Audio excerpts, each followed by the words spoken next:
How you doing? Me, I'm doing good. How's the Godfather of Hollywood doing? Well, Hollywood Godfather's doing great. You know that, thanks to you. Had over 1,200,000 hits from our interview. Unbelievable, man. They love your story. They love your story. You know, everywhere I go, I went to a restaurant about when it was open. I went to Del Frisco's in Dallas. This guy, I go in there, I'm with my wife, we're having dinner, and the valet guy comes in, he says, Mr. Bedevi, can I talk to you afterwards when you leave? I said, yeah, sure. He says, I follow your content. I said, no problem. So I leave, and he says, can I talk to you privately? I said, yeah, sure, I can talk to you privately, because my wife was right. He says, I don't want to ask this question in front of your wife. I said, sure. He says, do you really believe that Gianni Russo hooked up with Marilyn Monroe when he was 16? It's what he said. He says, Patrick, that's crazy if he did. I said, that's Gianni Russo's story for you. So for some of you that don't know, my friend today, Gianni Russo. Gianni, was it when you were running, you were doing some stuff for Frank Costello, is when you met Marilyn Monroe when you were younger? Yeah, she was in New York City. They were hiding her out, actually, from the Zanuck brothers in L.A., because she wanted to do legitimate movies, not just sexy comedies and all of that. And so she came here, and Costello put him in the Waldorf Astoria for a year. And she studied with Stella Adler. She studied with everyone because she wanted to become a legitimate actress. And they just wanted to sell her as a sex bomb. And I babysat her for a weekend because Costello was going to go fishing, believe it or not, with Tony Accardo in Chicago. And so he didn't tell me who was up there. So I went into the suite, knocked on the door, and she opens the door. And she's in a terry cloth robe. And she met me when I was shampoo boy at Lily Dashay's the first time I met her. And then she started requesting me. So when she opened the door, she said, what are you doing here? I said, well, Mr. C told me to keep an eye on you for the weekend. She said, well, come on in. I said, no, I can't come in. You'll get me fired. She said, come on in. I ain't going to tell him. She said, I just ordered room service. Have breakfast with me. I said, no, I already ate breakfast. Thank you. So I sit with her, talk to her. She said, well, I'm going to take a bath. I said, okay, I'm going to go downstairs. If you need me, just call the front desk. They all know the kid. Everybody knew me by the kid. She said, no, stay here for a while. So she walks me takes my hand and walks me into the bathroom, turns this tub of water on. So she said, brush out my hair for me. I've done that a million times after I shampoo her. So she's sitting there, she lowers her robe off her shoulders so I could comb my hair through. So she said, come get in the tub with me. I said, what? I said, you're going to get me fired. She takes me by the hand to the tub. She drops her robe and gets into the tub. Now understand, I'm like 16, 17 years old. This is Marilyn Monroe. I just saw Some Like It Hot maybe 50 times. And I'm picturing her, and she said, come on, get in the tub. So I'm a gentleman. All I can say to your audience is that was Saturday afternoon. I left Monday morning. But we had a friendship for 4 years until they killed her, unfortunately. You had a friendship with her for 4 years? Oh, yeah, not the daily thing. While she was here at night, when she went to the hotel, she'd call me, and she'd put on a wig and a disguise. In fact, we went to the Subway bar right here on 62nd Street in Lexington. She sat at the bar drinking with me at night. Nobody even knew it was Marilyn Monroe. Now, when you see the pictures, when you see, she was on the cover of the first Playboy issue. I think it's 1959 or some issue like that. It's the first one, right, with Hefner. It may not be 59. I don't know the number, but I was about to buy the highest graded version of her magazine for like $200,000. But she's beautiful on the pictures that you see. When you see her in movies, on all these different clips that come out, you saw her face to face. How beautiful was she? You've seen a lot of women in your life. How would you describe her beauty? You know what I liked about her? Her and I had a comparison, because from my book, when I was a child, I was quarantined in Bellevue in 1949 with polio. And she had a similar thing at 12 years old. She was put in an orphanage in the Valley in California. And she always looked out the window at the water tower of Warner Brothers and said, someday I'm going to be there. And we had a similar story because when I finally got the window bed and I saw the Empire State Building, I said, someday I'm going to be uptown.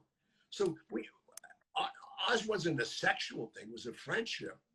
But Marilyn had this flaw, I call it a flaw in her personality, because she just thought she had to please every man she met. And she did it sexually. I mean, you name her lovers, Sinatra, Brando, name anybody you want. In fact, I remember when she did her last movie with, what was his name? Major movie star. And it was his last movie. And they co-starred in it, and they made love every day. And when the movie wrapped in June, he died of a heart attack 2 weeks later. And she called me up on the phone and said, I killed him. And I said, who'd you kill? What was his name? Major guy. I want to say Rock Hudson or somebody like that, Clark Gable. But the point I'm trying to make is that was her gift to mankind, her body. And it happened obviously with John Kennedy. And then when John Kennedy told her, once you become president, he was going to leave Jackie and marry her. That's how naive she was. His brother Bobby is consoling her and impregnates her. Now, he already had so many kids with Ethel. Where's he going? So, I mean, that's why when they brought her to Cal Neva the last time I saw her, Sam Giancana brought her up there because the deal that Joe Kennedy made with the mob is you get my son president, we're going to invade Cuba. And that all fell apart. A lot to do with Bobby, because Bobby and John never got along. He didn't realize his brother was this righteous guy, and he was vying for the next 8 years after John's. And he didn't realize the mob already promised Lyndon Baines Johnson the next 8 years.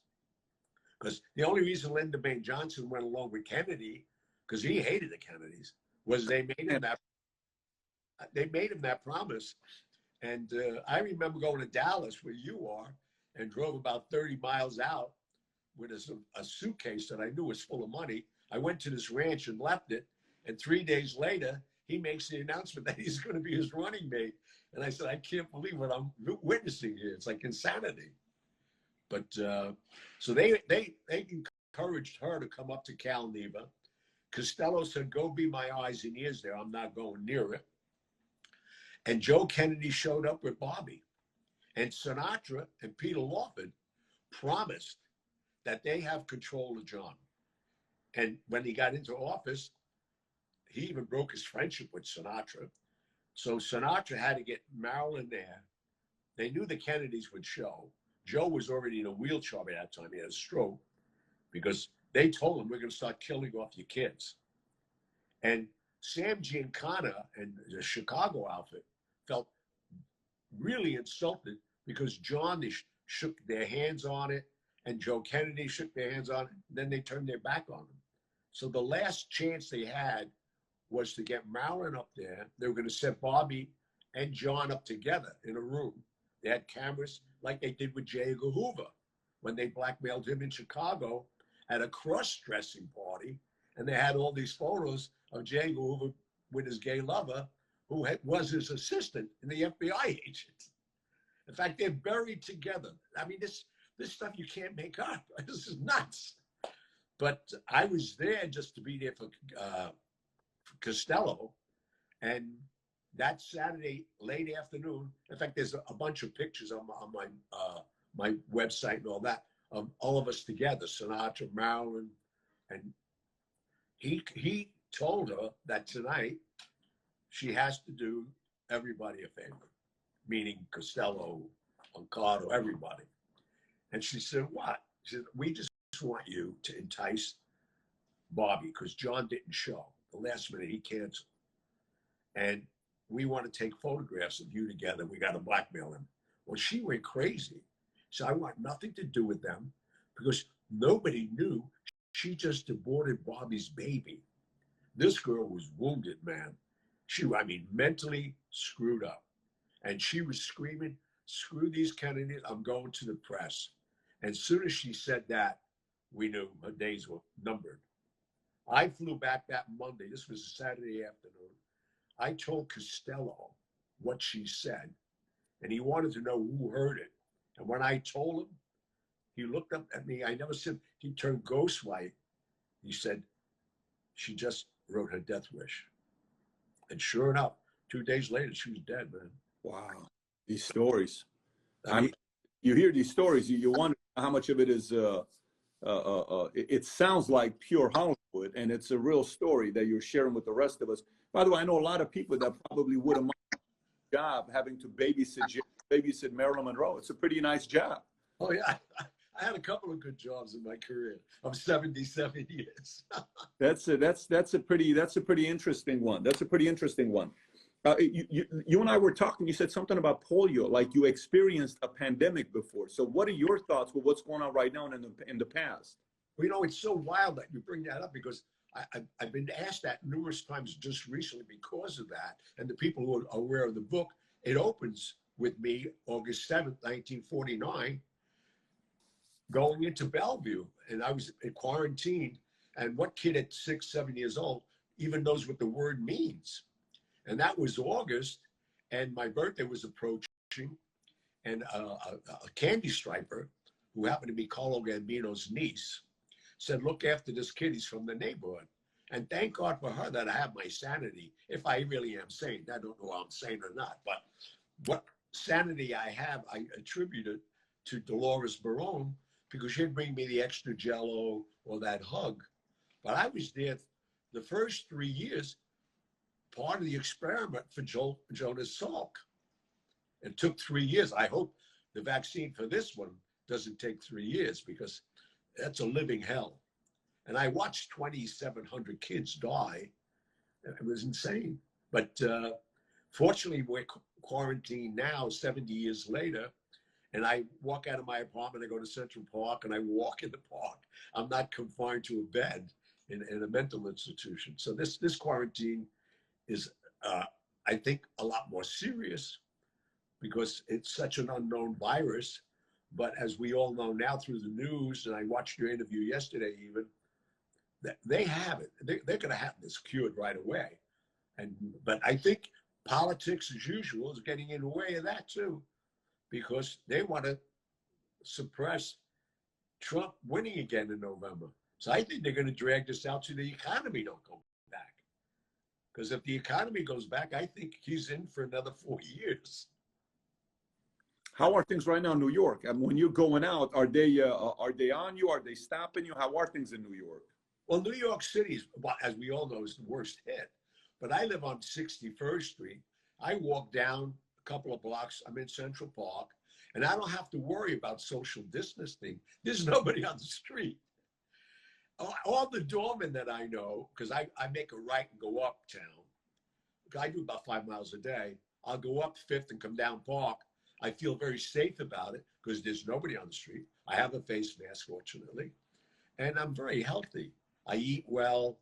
I sleep 10, 12 hours a day. And as I pointed out, I'm 77.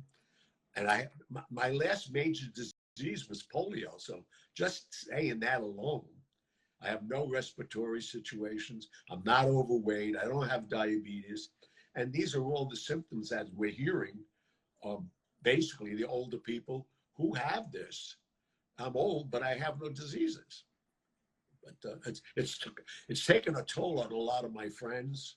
And I lost a nephew at 41 with it already.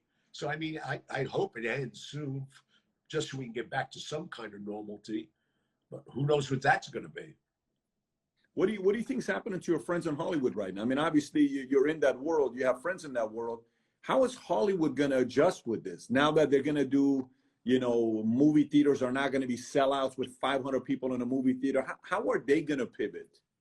Well, it's funny because I have my book is in development right now, and we just got a big break this week because as we started seeing all these streaming networks, Like The Irishman went to limited run in theaters just to get qualified. I think you're going to see more of that. Mm. And you know what I'm thinking? I mean, I had the wildest conversation with a philanthropist in New York City who's just investing more. I said, you should start buying the parking lots of shopping malls. He said, what are you talking about? I said, well, the brick and mortar ain't going to do nothing.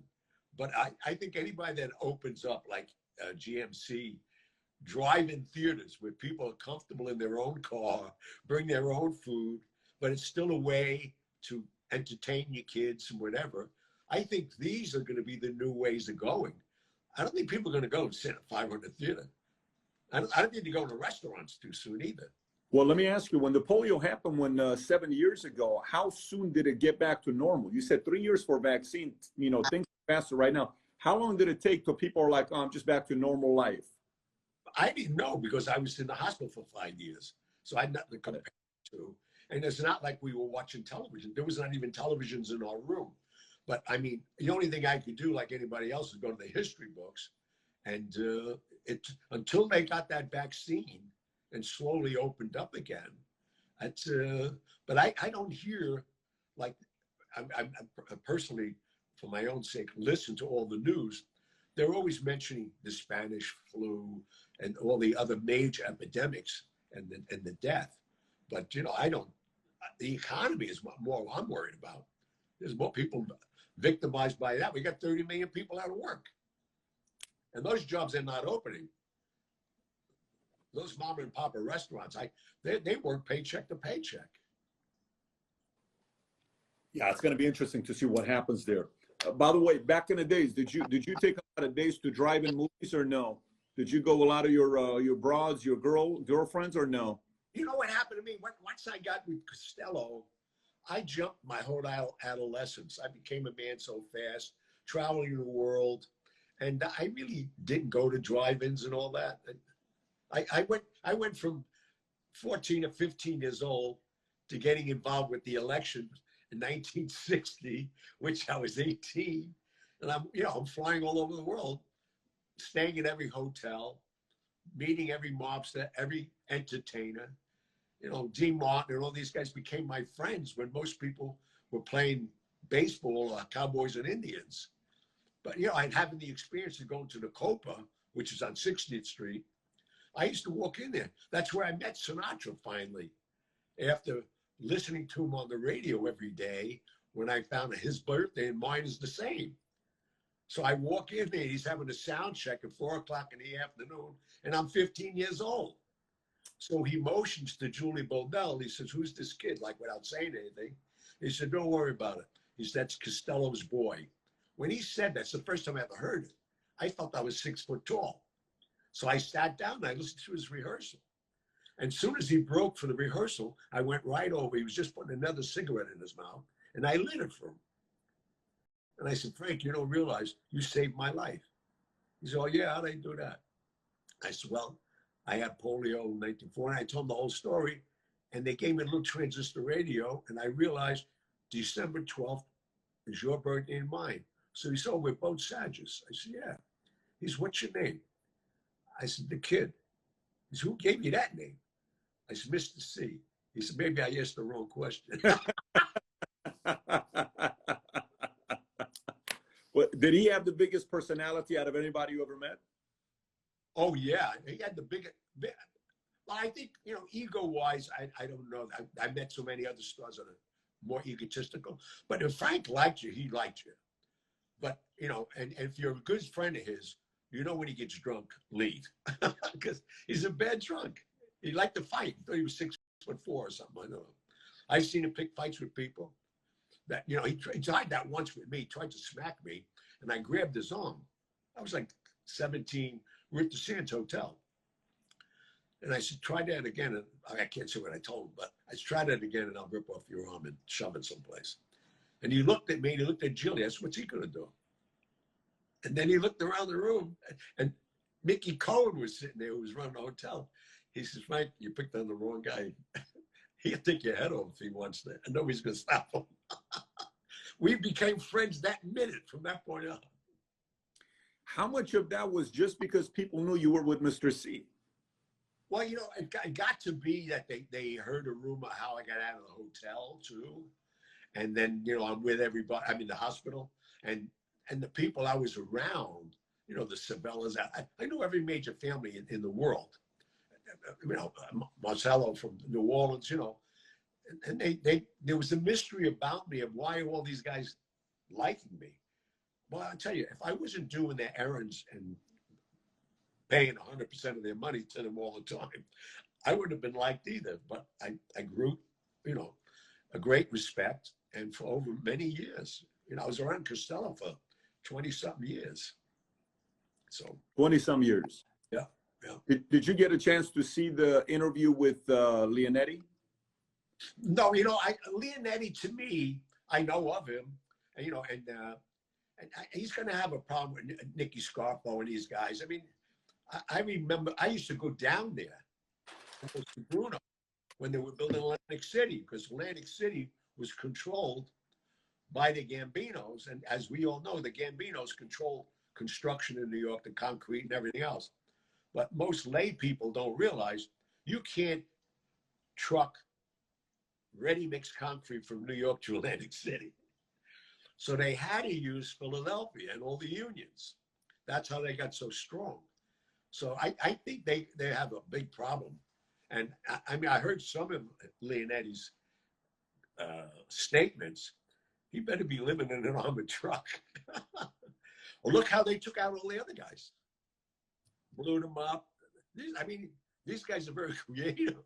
Very creative. Philadelphia was a very different story. Very creative. Where'd you do that interview online? No, face to face. Leonetti came out here and we spent. He was with me for a day and a half.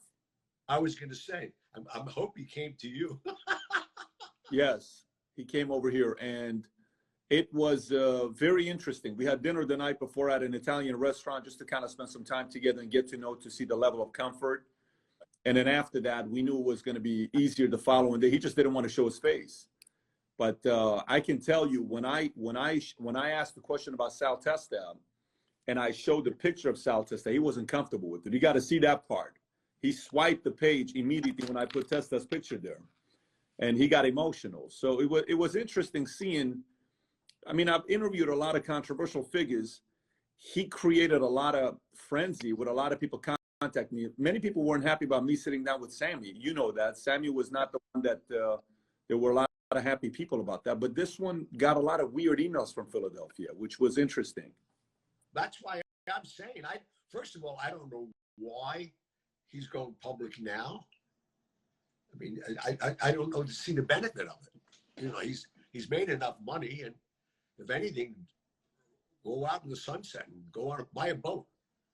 I used to find sanctuary on my boat for years. I could be gone for 2 years, 3 years, till things, blew over. But I don't know why, especially your show. I mean, that show, thank God for the visibility you have. You made me a hit.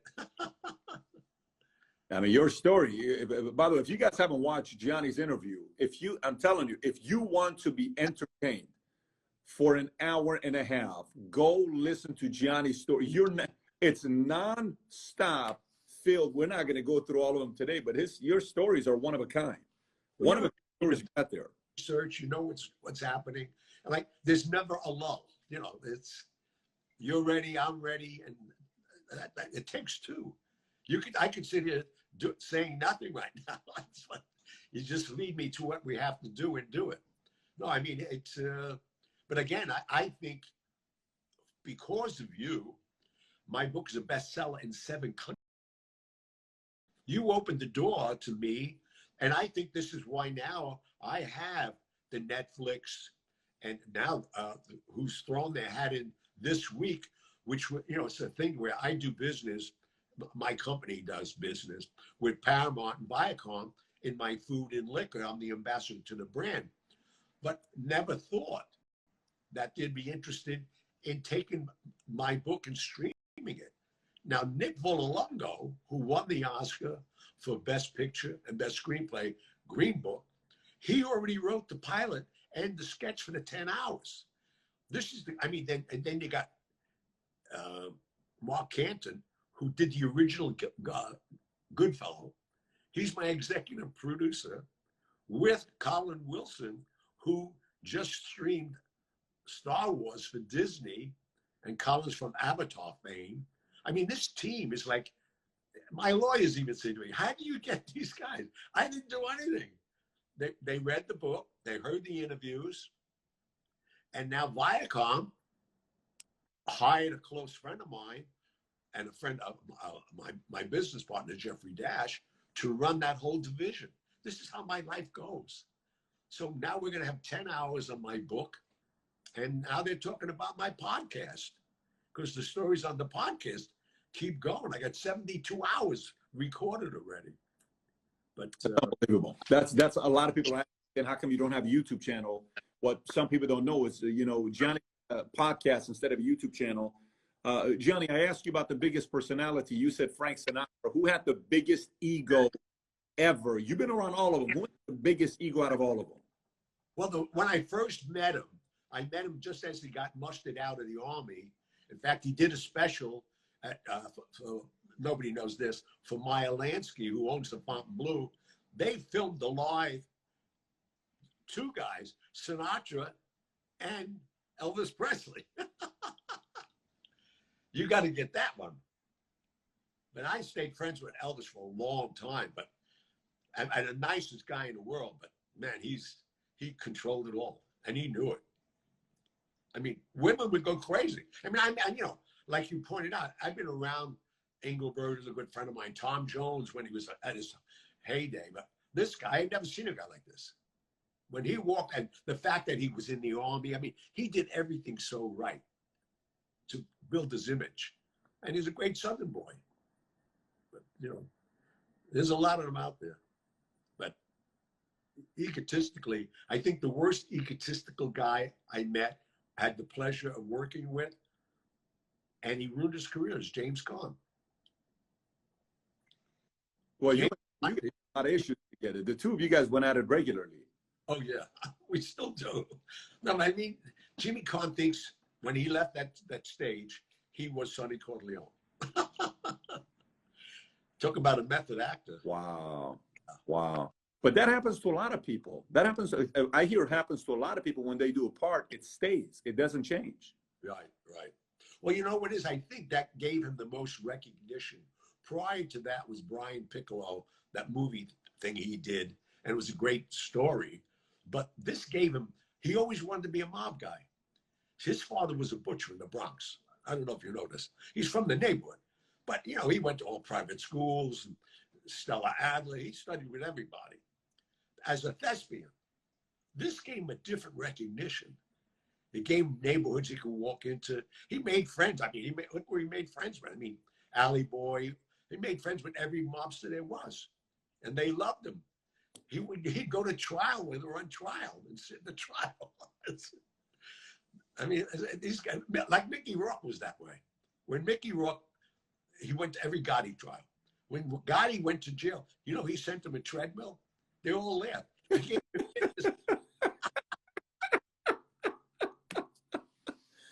He sent him a treadmill in jail. Yeah, hello. No, in fact, a funny a part of trivia to show that the strength of Gotti.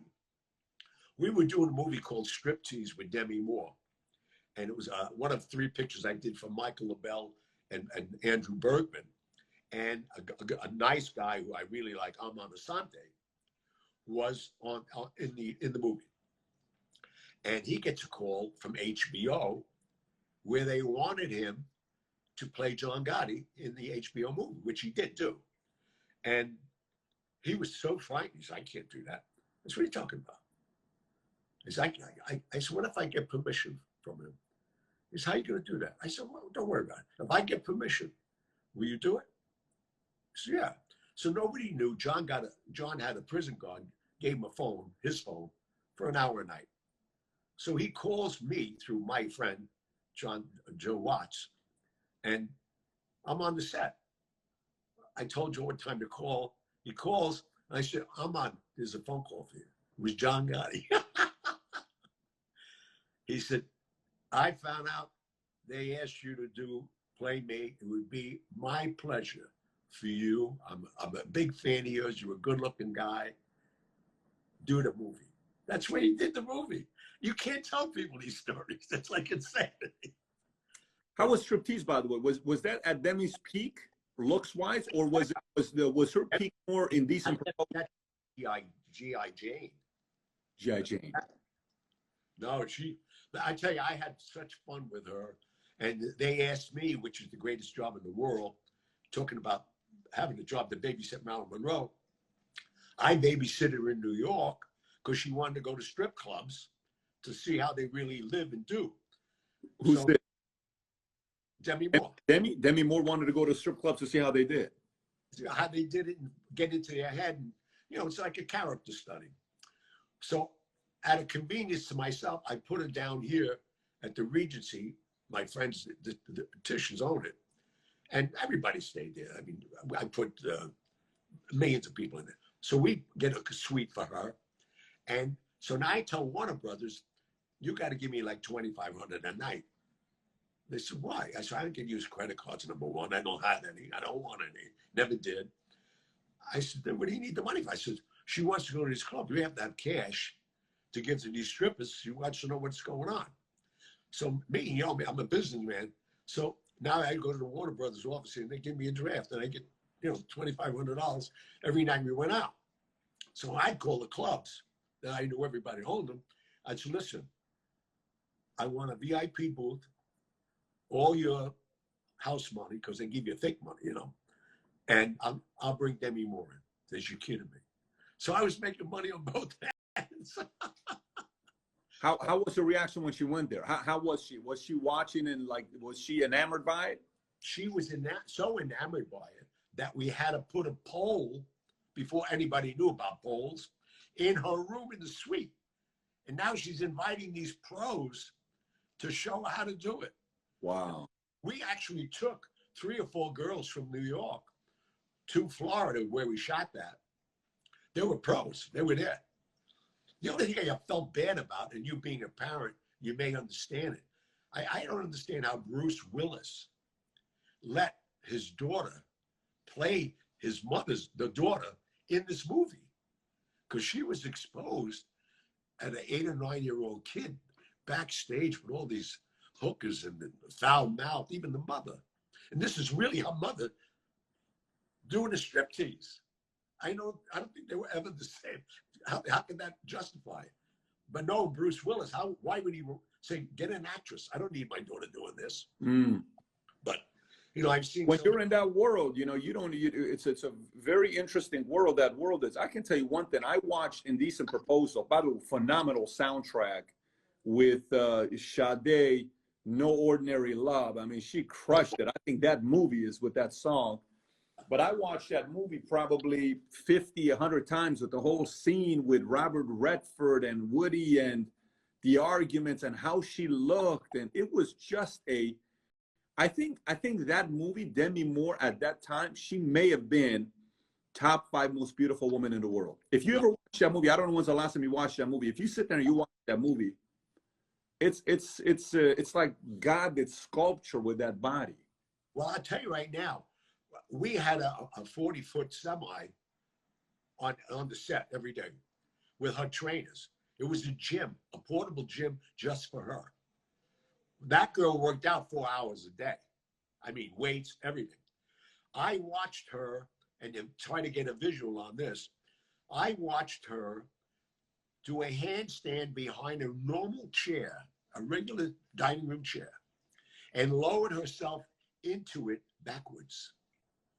You know what arm strength that takes?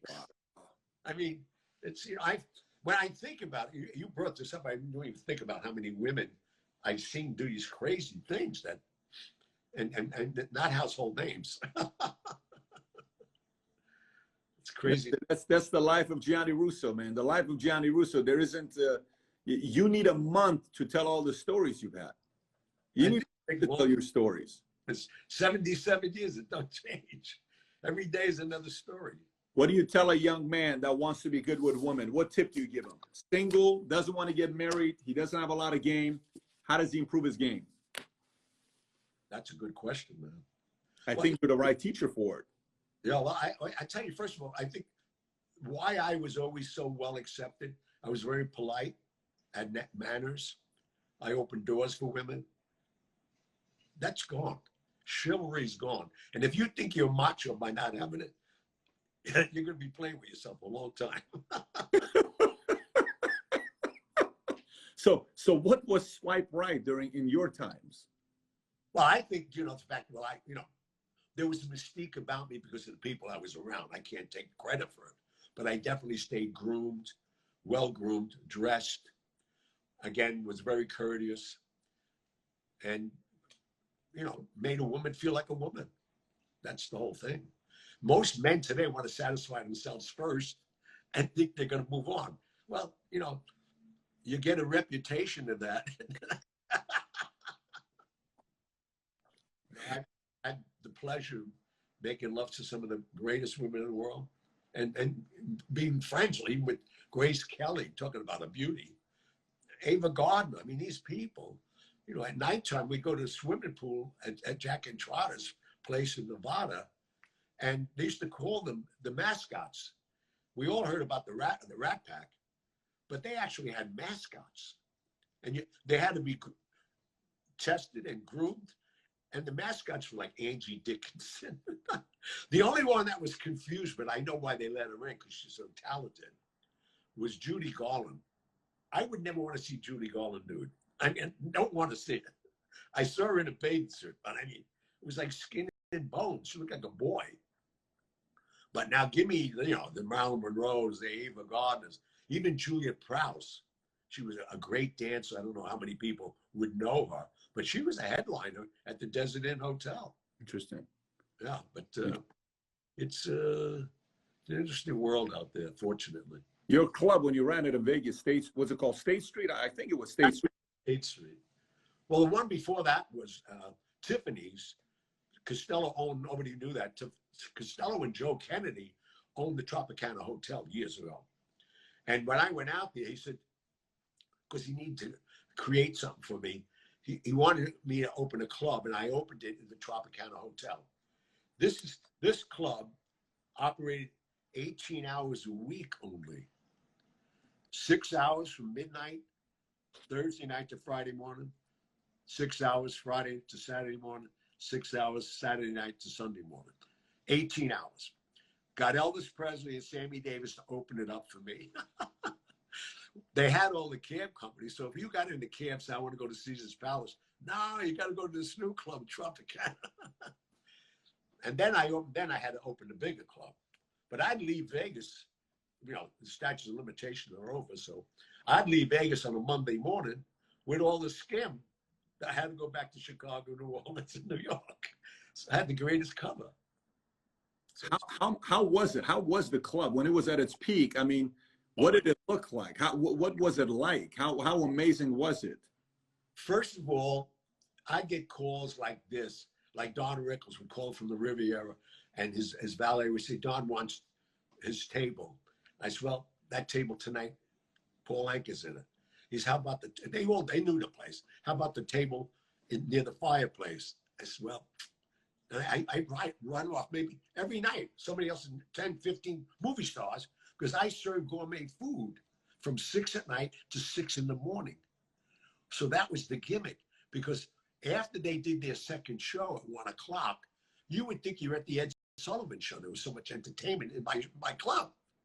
Engelbert Humperdinck came in one night with part of his band that did 2 hours until the sun came up. You never knew what was going to happen there. It was that kind of a club. But then I had that situation after 8 years, and that ended that. You're talking about the guy, Pablo Escobar guy, the from the Medellin. Yeah, hello. That changed the game. That was a game changer. I was ready though. I never do things. Did you do time for it? You didn't do time for it though, right?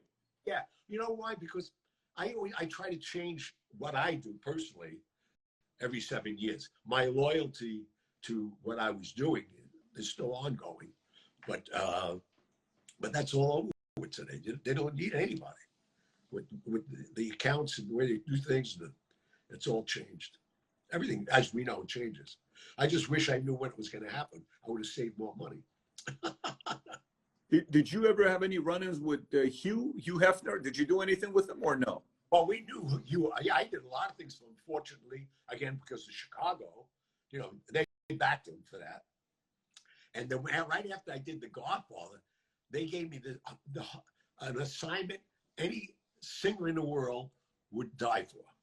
They said, Johnny, we want you to start up in Rochester, New York. They opened clubs, Playboy clubs, everywhere. I would sing Thursday, Friday, Saturday at Playboy Club.